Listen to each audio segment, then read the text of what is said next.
Bismillahirrahmanirrahim.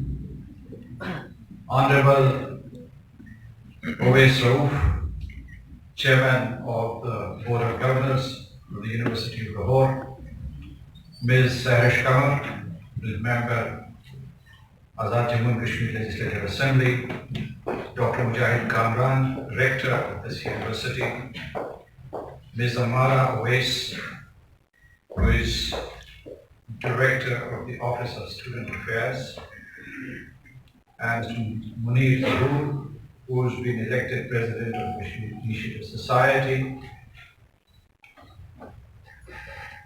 Honorable Faculty, dear students, Assalamu alaikum.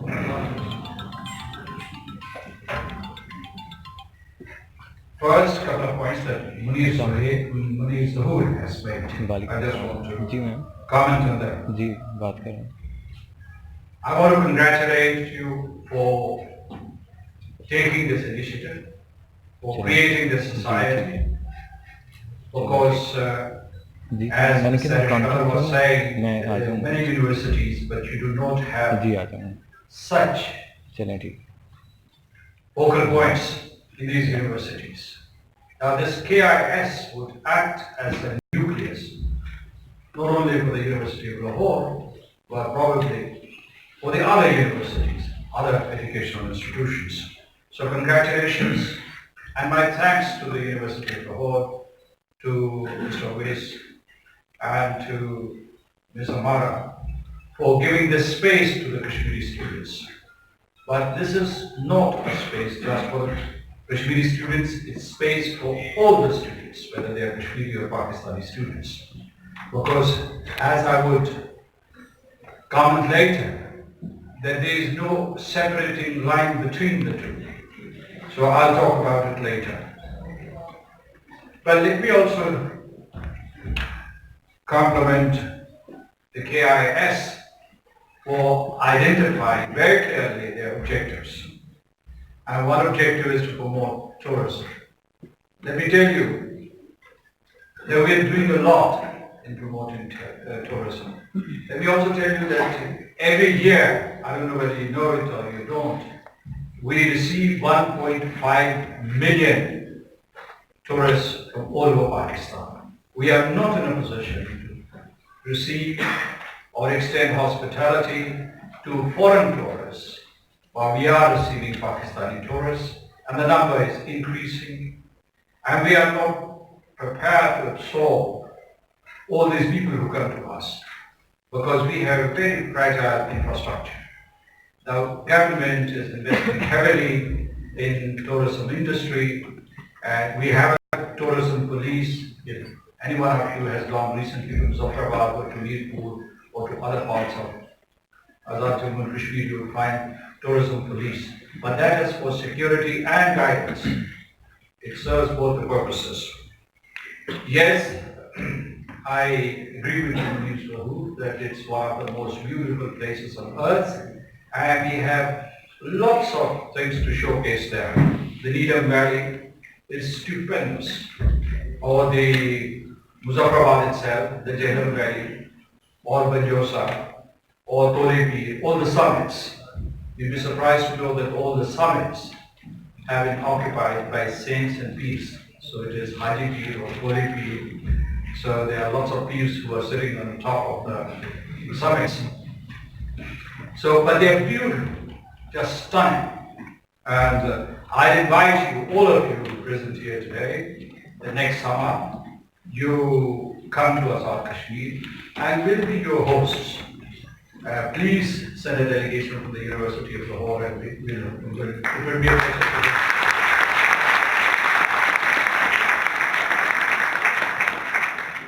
Those of you who are fond of self-punishment, you can come to us right now in winter, and we can show you some snow there. But you're most welcome. The second thing is culture. Culture is important because we have to preserve it. I can tell you that in collaboration with the Organization of Islamic Cooperation and the government of Pakistan, and through our own means, we are trying to preserve the Kashmiri culture, whether it is in the form of languages or whether it is the music that we have, or the kind of handicraft that we have, the kind of industry that we have, we're trying to promote it. And we are getting some international backing in that regard too. In fact, what we want to do is to preserve the culture inside the Indian occupied Jammu and Kashmir, but it is very difficult because they are burning and destroying our sacred places there, including mosques and shrines. And they're changing the names of the places. So it's difficult to intervene, but there are organizational Islamic cooperation resolutions which mandate the international community to preserve the cultural heritage that we have in the Indian occupied Jammu and Kashmir. Then you have designated the third objective, and that is Kashmir dispute. And naturally, I'll talk about that later. Let me also tell everybody, don't think that the Kashmir dispute was born on August the 5th, 2019. It has a long history. As far as the Kashmiris are concerned, the struggle for the freedom and self-determination of the people of Jammu and Kashmir is 200 years old. I can tell you that. We've been fighting the tyranny of Maharaja and then the despotism of the Indian government for the past 72 years. So this has to be understood because India would like to redefine the history of Jammu and Kashmir and would say that probably a new chapter, the only chapter, started on August the 5th. And that's not true. Another fact that I want to highlight right at the beginning is that up to now, starting 1947, 500,000 Kashmiris have given sacrifices. They've given lives. They are martyrs of Kashmir struggle. But do you know that they have given these sacrifices for the sake of Pakistan? Do you know it clearly? Because they had other options. The Maharaja of Kashmir advocated independence for Kashmir. Sheikh Muhammad Abdullah, the popular leader of Kashmir at that time, he advocated autonomy or independence. Both of them joined India. Maharaja acceded to India and Sheikh Muhammad Abdullah was enlisted by Pandit Jawaharlal Nehru in their vicious and pernicious cause. The reason I highlight is that this third option that the Kashmiris have taken has cost them very heavily, 500,000 lives. And up to this day, they haven't looked back. They haven't revised their promise or their vow or tryst with history. That Munir Zahid Razul, अगर एक तवज्जो ने आप बहुत मसरूफ हो गए सदर मुंतखब होने के बाद तवज्जो का ये आलम है आप भी तशरीफ रखेंगे आप इधर-उधर नजर आ रहे हैं ठीक है जी पूरी तवज्जो से सुनिए आप ही के पॉइंट्स के जवाब दे रहा हूँ तो आपने उर्दू में कहा था मैंने अंग्रेजी में कहा मैं ये कह रहा था कि आपने कहा कि मैं आज आपसे एक कसम लेना चाहता हूँ, एक वादा लेना चाहता हूँ। तो मैंने कहा कि that vow, that tryst, that promise that you were trying to extract from me, from the president of Azad Kashmir, that has been given by the people of Jammu and Kashmir for the past 72 years, and they have given sacrifices of 500,000 people, 500,000, and that for the people of Pakistan. Because this is the choice that they made, that they would join Pakistan. So remember that, and we stand by that promise on this side of Kashmir, which is Azad Kashmir, and on that side, which is the Indian occupied Jammu and Kashmir, and we would persevere in our endeavor. Now,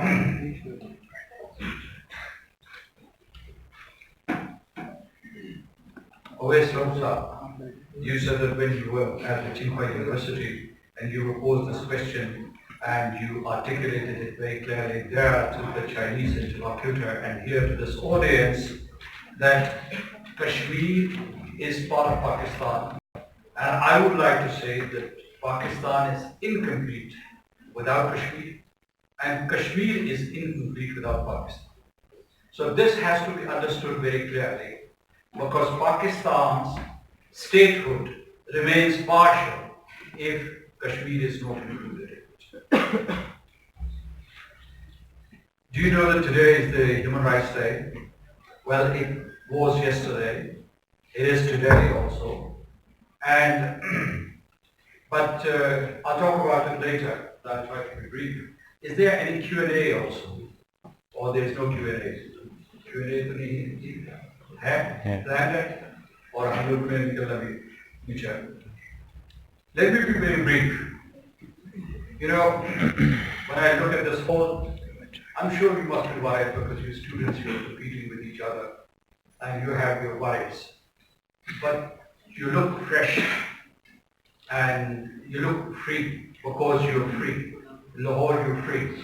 But the people of Jammu and Kashmir, the people of the Indian occupied Jammu and Kashmir are not free. They have been subjugated, they've been enslaved.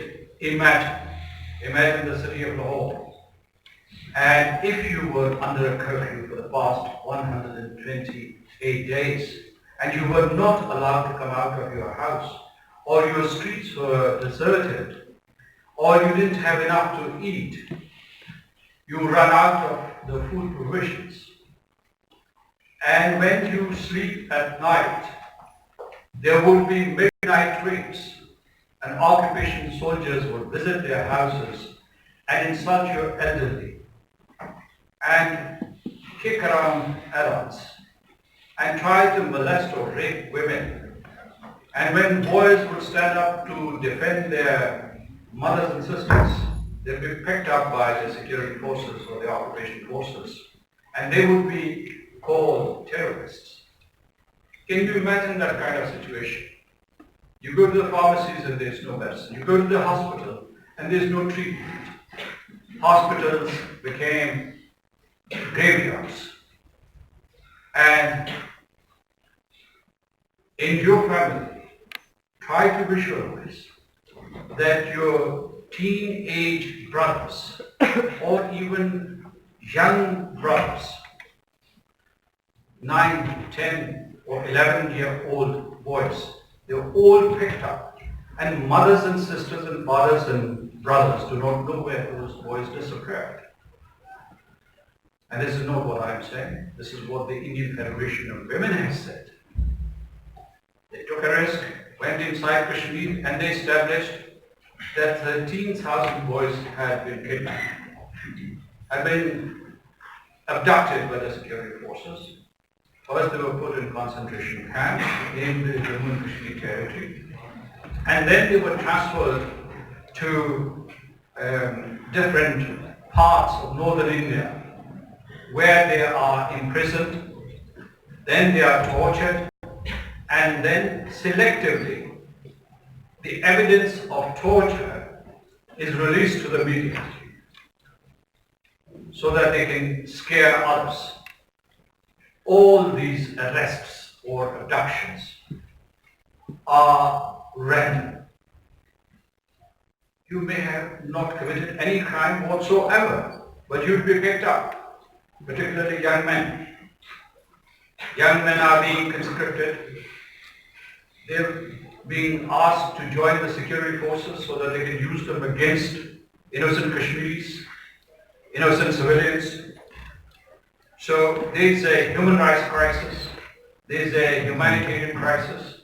Kashmiris invest in their apple orchards, they grow walnuts and saffron.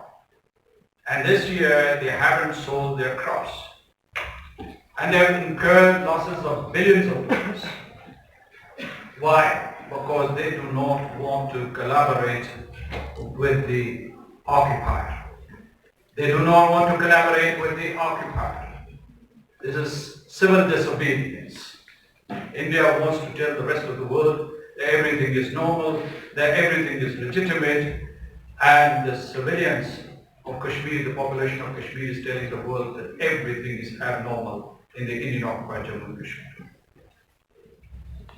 Let me tell you, are there any law students here? One. 2, 3, sprinkling. But what I want to tell you is all the steps that India took on August the 5th and October the 31st, they were illegal. They violated international law, international humanitarian law, international human rights law, and the Geneva Conventions. They have occupied the territory. They have invaded it. They want to colonize it. And this is called settler colonialism. They bring Hindus from all over India and settle them there so that they can reduce the Muslim majority into a minority. And on October 31st, they said that this land, which belonged to the Kashmiris, is ours, which means India's. And they have forcibly annexed Ladakh with the Indian Federation and have reduced Jammu and Kashmir to a union territory, which means that it would be a municipality and not a state and not a province. And then it would be governed directly by India. And they have violated another principle of international law. It is a difficult term for law students, it's called Uti Possidetis Juris, which means that if a territory is disputed, you do not alter its internal or external borders. But they have done that. They have done that. This is a crime against humanity. And all these steps that India has taken are crimes against humanity. It is genocide, it is ethnic cleansing, it is war crimes. India is culpable. I'll talk about it later. Now, India is also threatening Azad Kashmir. They said that they would attack Azad Kashmir in future. They have also threatened Pakistan. They said that they would attack Pakistan. The armed forces of Pakistan have been threatened. And India says that when it would attack Pakistan, disintegrate it, then it would use nuclear weapons. If there are students of nuclear issues here amongst you, they are revising their no first use doctrine. So they are reopening this debate and they can attack Pakistan with nuclear weapons. And Narendra Modi and Rajnath Singh, their defense minister, current defense minister, have said that they would use nuclear weapons against Pakistan. You can imagine what would happen if nuclear weapons are used. There would be a nuclear Armageddon. South Asia, its neighborhood, its extended neighborhood, and the world at large would be affected directly and indirectly. Hundreds of millions of people would be killed, and there would be crop failures, I have talked about it, there would be global recession, and there would be slow, painful deaths because of radiation and fallout. So, if a war is not prevented here, it will have disastrous consequences for the entire world. Now let me also go to some other subjects which are very important, but briefly. One is Hindutva. And let me tell you, you've all heard about Hindutva. What is Hindutva? Can anybody answer me that question? What is Hindutva? Well, I don't have. It's a right-wing organization in India, RSS, which is called RSS. जी ठीक है बैठिए आज ये जैसे किसी खातून ने आप उठाया कि नहीं खातून जवाब दे आप बताएं लो कितने लोगों को ये नहीं पता हिंदुत्व क्या है शर्माते हिंदू एक्सट्रीमिस्ट हमको पता है हाँ जी नहीं लड़के ने नुमाइंदगी करनी तो फीमेल जेंडर से हाँ जी आप बताएं ideology that seeks Hindu majoritarianism in India. I think this is a precise definition that you have given. What's your name? Zainab Dar. Ji, Zainab? Zainab Dar. You are of Kashmiri origin. Yes. So, Hindutva is an ideology and a doctrine. And the doctrine is that this entire area of South Asia belongs to Hindus. All others are outsiders, particularly Muslims, and that they have no right to live either inside India or on its periphery. I mean, that's the crux of the matter. And it is a violent extremist doctrine. And it is a neo-fascist doctrine. It preaches that the land of India is impure because of the presence of the Muslims, and that you have to cleanse this impurity, and then you have to restore the purity of Bharat Bhumi or Akhand Bharat. You have to understand that clearly. Now, it's not just an academic debate. The student there, I think that he referred to the Rashtriya Swayamsevak Sangh, and it has violent extremist affiliates like Bajrang Dal and Vishwa Hindu Parishad, and they are directly targeting him. So it is an existential threat for him. They are targeting Kashmiris, they are targeting the state of Pakistan, they are targeting Bangladesh, as a matter of fact. They are also targeting 200 million Muslims inside India. Now let me tell you that some of the illustrations, but I would skip them in the interest of time. And let me say that this year, today, the Human Rights Day is being observed all around the world.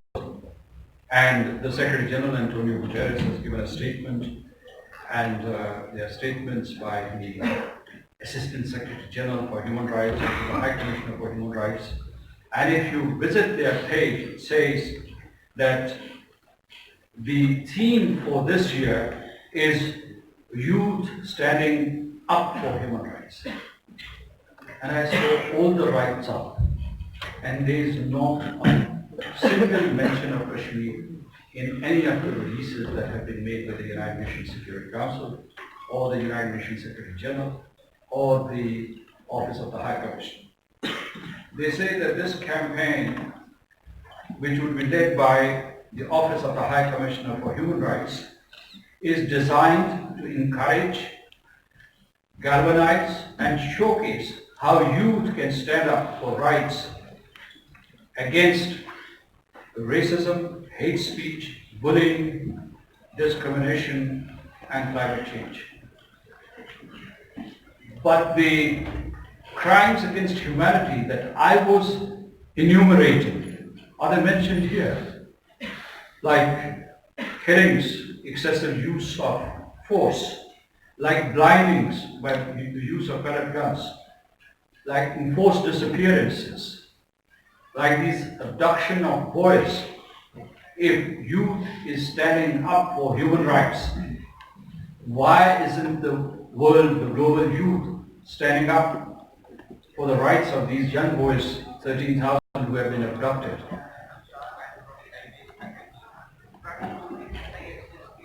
और पीछे कोई एक और batsman वासा चल रहा है।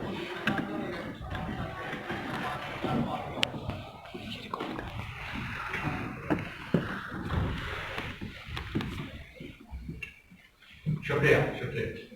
आप उनका शुक्रिया। Now, I've already explained to you the condition of youth in Kashmir and the condition of youth in India is not better. They do not have any secure future, and therefore I am kind of making these appeals to you. Each one of you must be thinking that there is little that you can do about Kashmir. So first, I think that because this is an in-house meeting that I don't speak in the media, I would appeal to you that please get awareness, raise your consciousness about Kashmir. Because I have observed that people have lots of passion, but very little understanding of the Kashmir dispute, or even awareness about the kind of crisis that unfolds every day in Kashmir. Second is use the media. And today, by the grace of Allah Almighty and because of technological revolutions, you have a medium in your hand. Many young men and women here are holding that medium, which is your mobile telephone. In fact, it compresses the universe. So you can transform public opinion, and that matters. Then, talking to you here at this university, I would say that please contribute to the academic literature about the Kashmir dispute, because there is a legal lexicon which is being mainstreamed by India, and you have to give an alternative lexicon. They say everything is legal, everything is constitutional, every step that they have taken in Kashmir is legitimate, but you have to come up with the true picture, with your alternative lexicon. And this can be done by the students of international relations, international law, and also political science. I don't know how many of you belong to these disciplines.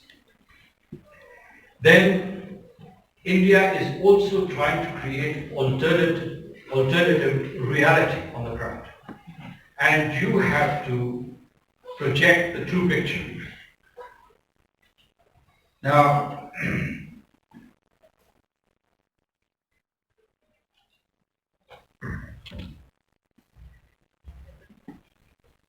these are my final points that I want to share with you.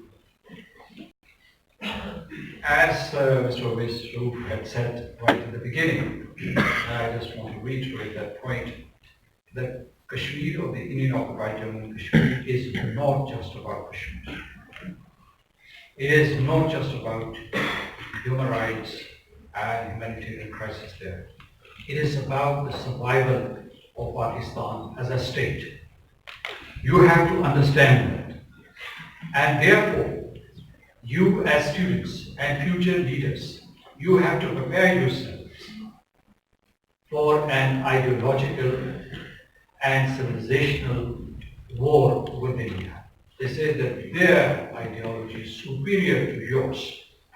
They're trashing Muslims and they're trashing Islamic ideology, or the two-nation theory.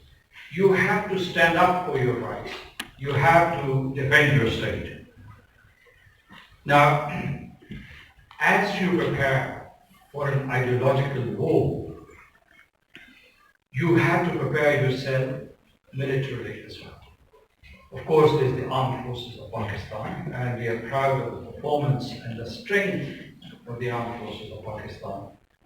But this war that I've been talking about, this ideological war, or this civilizational war, this would not be fought alone by the armed forces of Pakistan. This would be fought by every citizen of Pakistan, every individual of Pakistan. Yes, communities would fight, but also individuals have their own responsibility. So prepare for that. Then I would say that you also create knowledge and invest in knowledge economy. Why are we lagging behind? What is so remarkable about India? And when I speak to groups like you, I tell them, don't be overawed by India. That India has become mighty, that it is an economic super performer, that it is invincible, that nobody can call out India or hold it accountable. And you can't do anything about it, because if you indoctrinate yourself with this kind of thinking, you would be doing India's bidding, and you would be capitulating before fighting with India. So what I want to say here is that don't be frightened by India's might. I always remind students, then look at the history of the United Kingdom. Where was the United Kingdom in 1919 and where is it today? Today, it is fighting for its survival of a small island. And it used to be the most dominant power last century, in 1919. So, if you have knowledge economy, you will be able to do wonders. In 2015, the US magazine Forbes published a study which said that Pakistan's middle class is about 86 million. It is not small. The only reason you don't know it because it is largely undocumented. Most of these people do not pay taxes. So that's why you do not know the real size of Pakistan's middle class. And the educated class is increasing.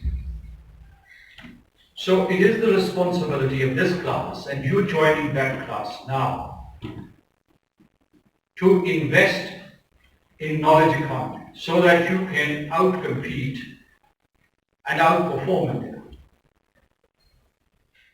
Let me tell you that if India is fast becoming the China of South Asia, you can become the Japan of this region. Because Japan's population is 120 million and their total territory or area is comparable to yours, but their territory, 3/4 of it is volcanic and infertile.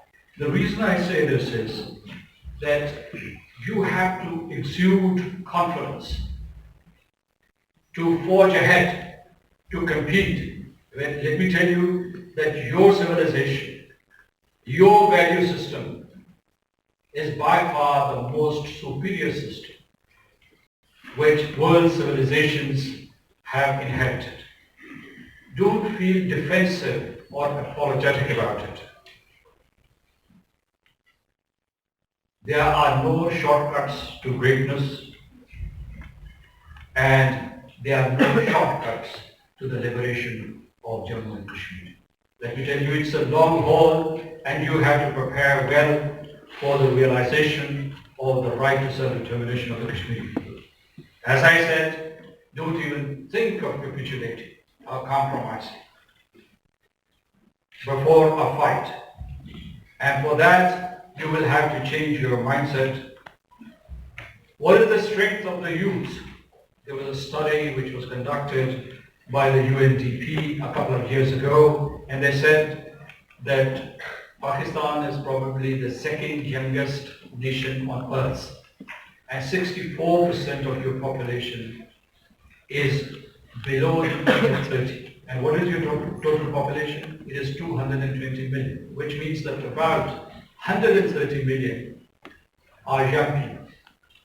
And in Azad Kashmir, our population is 4.2 million, and of Gilgit and Baltistan is 1.9, so let's say 2 million people. So there I can tell you that 3 million people are young people below the age of 30, 64%. My very last points are that the world is not a fair or just place. I discovered it some time ago. It is not a just place.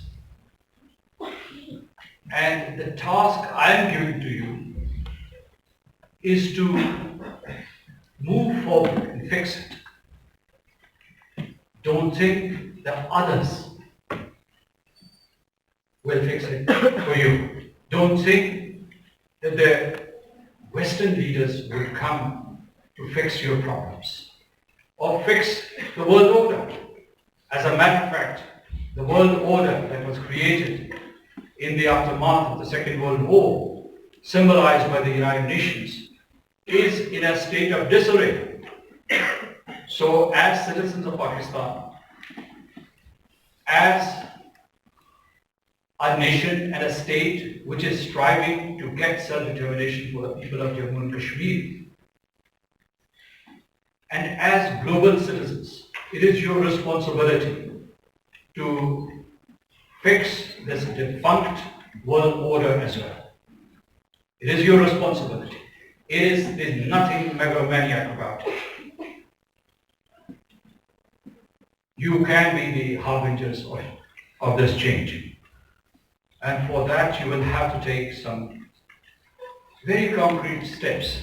These include that your national security should become impregnable, and that you should develop your economy, you should develop and your national unity. You should in fact invest in national unity. It is crafted, it is not handed to you on a platter. And then pursue the cause of Kashmir. Because all these things have to move forward simultaneously. So with these remarks, I thank you once again for taking this initiative and listening to me very attentively and intently. There were 2 or 3 distractions, but we managed. But there was one point, let me tell you that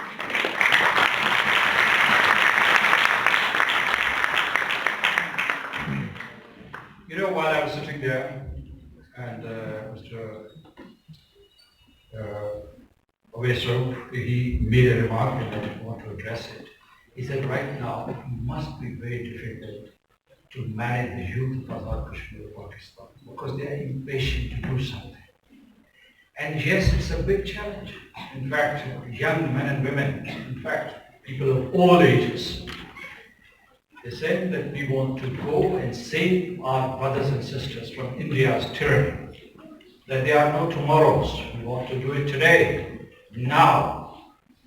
And we do not want to be constrained by diplomatic and political shackles. This is what they're saying. Part of the job of the government here in Pakistan and in Azad Kashmir is to manage the anger of our population, particularly youth.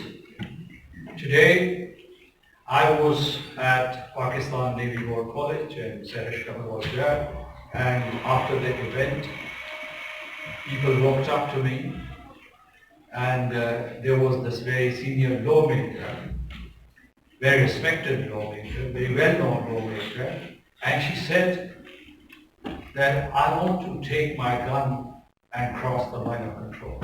This is the kind of sentiment that permeates today throughout our population.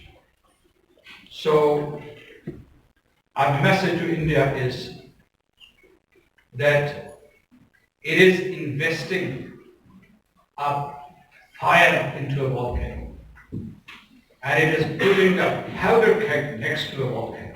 And make no mistake, it would erupt and it may incinerate us, but it may also burn the entire body politic of India. Thank you so much, ladies and gentlemen.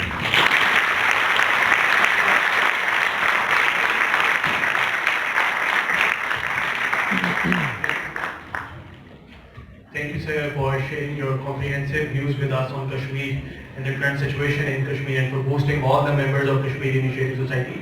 I would request you to please stay on this stage, and I request our chairman